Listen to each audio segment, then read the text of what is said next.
So, good afternoon, everyone. Really happy to be part of this panel, and it's really nice to discuss role of professionals in corporate governance and nation building. At the Institute of Company Secretaries of India, it is my proud privilege when I'm sharing the dais with three presidents of three distinguished professions of our country, and I'm really proud that all the three presidents are members of Institute of Company Secretaries of India. So it is a proud moment for ICSI, wherein all the three presidents are member of our institute. When it comes to corporate governance, it is all about accountability, it is all about transparency, it is all about disclosure. And Institute of Company Secretaries of India is a torch bearer when it comes to corporate governance.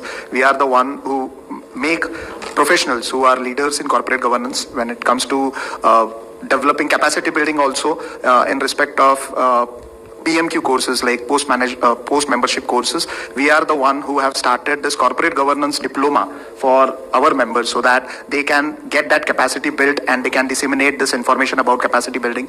Since 1995, this corporate governance word actually came into picture, and since 2001, it became a mandatory requirement. And later on, when with this LODR, it has not only become a mandatory requirement, but it has become a feature. So it is not the law which describes that this is a corporate governance, but it is the thought process of the corporates which actually describe the corporate governance. When we talk about governance, it is all about transparency and doing the things in a standardized manner. Your Institute of Company Secretaries of India has come out with different secretarial standards when it comes to holding of different kinds of meetings, may it be stakeholders, may it be board of directors. We were listening to the earlier session also in respect of independent directors. So in all these situations, I think corporate governance will play a very, very important role, and company secretary or the Institute of Company Secretary always plays an important role when we talk about secretarial standards. So we have devised secretarial standard that got the recognition of Companies Act 2013 also. The same were accepted by Malaysian Association of Company Secretaries, so it is a globally accepted standards, as well as we have come out with Panchayat Code. Panchayat Code is something which we have devised for the different Gram Panchayats and how they conduct their meetings. So from corporates to non-corporates, from government to non-government, from local to global, we all have considered in this secretarial standards, and we have been doing this particular development on day-to-day basis when it comes to corporate governance. Second initiative which we have already taken is in respect of corporate governance awards, which we started in 2001, and CSR awards, which we started in 2016. I think these two awards to different corporates will definitely enhance their vision towards better corporate governance and better CSR, because ESG is something which is going to come in a big way in years to come, and the companies which are having higher index on ESG will be valued more. So I think compliance is a cost, but when we talk about governance is value. So whenever we have a good governed company, they will definitely have a better value when it comes to the value proposition of these companies. The institute has also come out with different codes, which is anti-bribery code also we have devised, code of conduct for non-corporate entities we have devised, so that, see, it is not about companies only which are subject to corporate governance, but all these panchayats, gram panchayats, or for that matter municipal corporations, even government meetings, they are also subject to certain kinds of corporate governance, and our institute is helping in each of these manners. In respect of futuristic approach is concerned, we are looking at different avenues for our profession when it comes to alternate dispute resolutions, wherein arbitration and mediation, these are the core areas wherein all the three institutes will play a very, very important role. But as company secretaries, I think we have a different edge over others, because we are not basically into accounting perspective of it, we are into legal and compliance perspective of it. So arbitration and mediation, these are the two important areas which we are looking at this point of time. And also in respect of academics, your Institute of Company Secretaries of India is doing a lot of efforts to connect with different IIMs and different educational institutes, so that we can impart knowledge about compliance and governance to the students. And once the students are developed, then the entire community, next generation will get developed, and these people are going to be the entrepreneurs. So once they become entrepreneurs, they know that is what is the good governance practices. Soon we will be releasing one first volume of good governance practices in next week, and that will be released to all the corporates as well as general public. So these are the things which we are doing it for corporate governance, and once we have a good governed companies, definitely their value will increase, and that will add up in nation building. That is what I think. So these are my opening remarks from the IC. The President of the Institute of Cost Accountants of India, CMA Iyer, the President of the Institute of Company Secretaries, Mr. C.S. Deshpande, Mr. Dhariwal, Madam Mithilesh, and to all of you a very good afternoon. I start speaking with a smiling face and feeling very relaxed because the lady who is sitting next to me, Madam Mithilesh, happens to be a chartered accountant. You see, it's such a great pleasure sitting next to a chartered accountant and speaking. Today, when the Honorable Finance Minister visited our stall in the morning, I told her that, Madam, I'm not going to speak very much about accounting standards, auditing standards, about which we have been known since 1949, since the Institute have been set up. I told her we take great pride in being the second largest accounting body in the world, but I said that let me tell you something which you do for the nation. We do a financial and tax literacy drive across the country.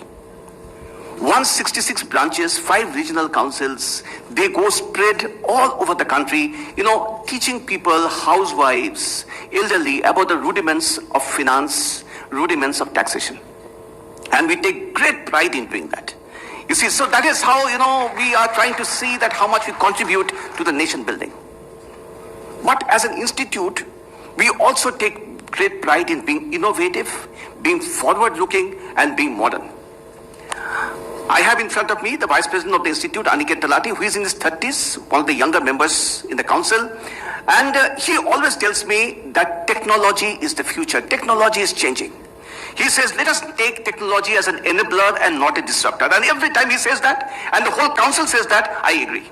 But at the Institute, what we have is, we have a 91-year-old past president of the Institute, A.C. Chakravarti from Calcutta, who says that the future of the profession is technology, technology, and only technology. A 91-year-old chartered accountant says that. And at the Institute, what we are doing is, we know artificial intelligence is going to hit us in a very big manner. We are looking at what to do, how to develop artificial intelligence. Blockchain is another area in which the Institute is working very, very hard.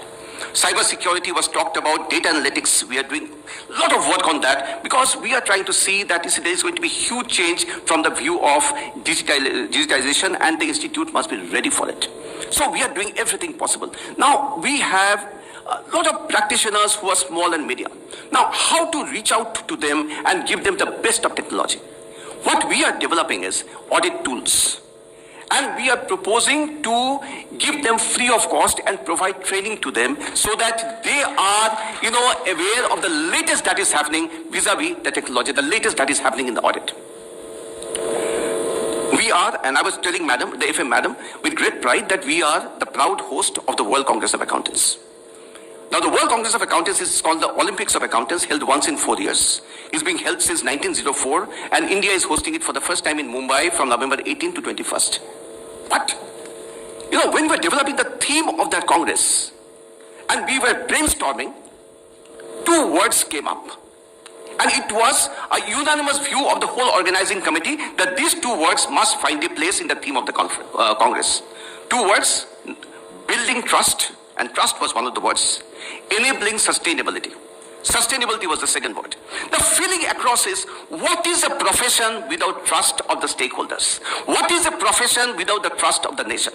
So this is what we thought, and to us in the Institute, the trust of the nation, trust of the stakeholders is so very important. The second aspect is sustainability. We know what is coming is non-financial reporting.